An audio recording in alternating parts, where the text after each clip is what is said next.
प्यारे बच्चों, good morning. Please sit down. आप सब लोग कैसे हैं? तो देखिए, चलिए हम अगला टॉपिक पढ़ाते हैं। इसी से संबंधित हमने जो बताया था सही, हमारा चैप्टर का नाम था हमारा चैप्टर का नाम था व्यंजकों का सन्निकटन और सरलीकरण। सन्निकटन हमने पहले इस वीडियो में बता चुके हैं और अब बताएंगे सरलीकरण। यानी कि सरलीकरण में एक है बोर्डमास। क्या है? बोर्डमास। तो देख लीजिए यहाँ सब बच्चों के लिखा इधर बोर्डमास देखें, BODMAS,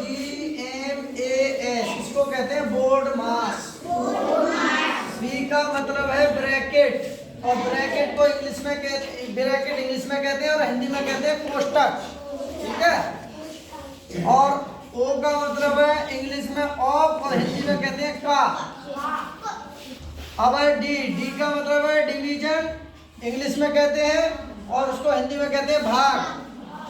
एन का मतलब है मल्टीप्लिकेशन, इंग्लिश में कहते हैं एम फॉर मल्टीप्लिकेशन, हिंदी में कहते हैं गुणा। ए का मतलब है एडिशन और हिंदी में कहते हैं जोड़। एस का मतलब है सब्ट्रैक्शन, इंग्लिश में कहते हैं और हिंदी में कहते हैं घटा। तो यानी कि ये जो है हमारा बोर्डमास का प्रयोग कैसे करते हैं। और कोष्टक है हमारे, देखिए 4 प्रकार के कोष्टक होते हैं। कितने प्रकार के? देखिए, कहाँ देख रहे हो? सीधे बैठ के देखें। कोष्टक का प्रयोग देखिए, कोष्टक 4 प्रकार के होते हैं। पहले नंबर पे होता है सरल कोष्टक या रेखा कोष्टक, दूसरे नंबर पे होता है छोटा कोष्टक, तीसरे नंबर पे होता है मझला कोष्टक और चौथे नंबर पे होता है बड़ा कोष्टक। तो जो हमारे कोष्टक है 4 प्रकार के हैं। उन कोष्टकों को क्रम से हल करेंगे। अगर अपनी मर्जी से हल किए तो सवाल का उत्तर गलत होगा। जैसे देखिए, हम इस सवाल को करते हैं, ये 2 माइनस मझला कोष्टक शुरू, 3 माइनस छोटा कोष्टक शुरू, 4 माइनस। अब देखिए, ये हमारा यहाँ इन 3 पे और 2 पे क्या लगा हुआ है? रेखा कोष्टक। क्या लगा हुआ है? पहले इसको हल करेंगे। 3 में से 2 घटाइए, कितने बचे? 1। छोटा कोष्टक बंद और मझला कोष्टक बंद। अब देखिए, छोटा कोष्टक को हल करेंगे।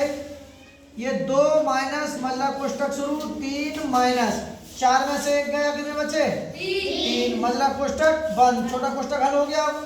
अब देखिए, मझला कोष्टक हल करेंगे, 2 छोटा माइनस, अब 3 में से 3 गए तो कितने बचेंगे?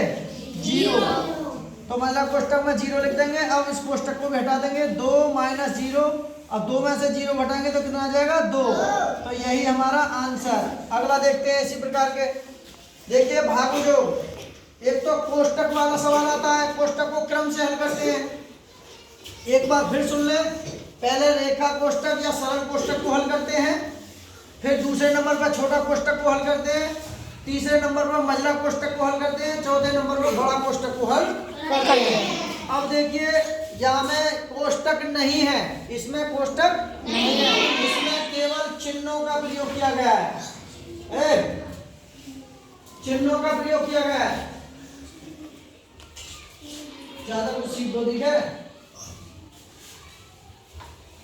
तो देखिए, इसमें कोष्टकों का प्रयोग नहीं है, इसमें चिन्हों का प्रयोग है। तो इसे चिन्हों को हल करने से पहले हमको पढ़ना पड़ेगा भागु जोग का सिद्धांत। भागु जोग का सिद्धांत। भा से बनता है भाग की क्रिया, जैसे ऐसा लगा होगा। दूसरे नंबर पर कहते हैं भू बोर गुणा की क्रिया, गुणा का चिन्ह ऐसे, जो बोर जोड़ने की क्रिया, प्लस चिन्ह लगा देंगे प्लस का, और घे बोर घटाने की क्रिया, घटाने की क्रिया। इनको भी हम क्रम से हल करेंगे। गणित कहता है क्रमबद्ध और सैद्धांतिक रूप से किसी भी चीज को हल करें तो हम गणित के अनुसार अपने रिजल्ट पर पहुंच जाएंगे। अगर अपनी मर्जी से हल करेंगे तो उत्तर नहीं आएगा। तो देखिए, सबसे पहले नंबर पर भाग की क्रिया करेंगे। जहां कहीं 2 संख्याओं के बीच में भाग का चिन्ह हो, पहले उसे हल करेंगे। तो देखिए, अभी इसे 2 गुणा 6 प्लस के 3 माइनस अब इन दोनों के बीच में हमारा भाग का चिन्ह है, तो देखिए इन दोनों के भाग के चिन्ह में तो 5 को 20 में भाग देंगे, जैसे कि 20 है और सॉरी 5 का भाग देंगे अगर 20 में तो कितना 5 चौके 20, कितनी बार जाएगा 4 बार, तो यहाँ लिख देंगे 4। फिर दूसरे नंबर पर भाग के बाद में क्या है गुणा की क्रिया, तो 6 दूनी कितने हो गए 12 प्लस के 3 और माइनस के 4।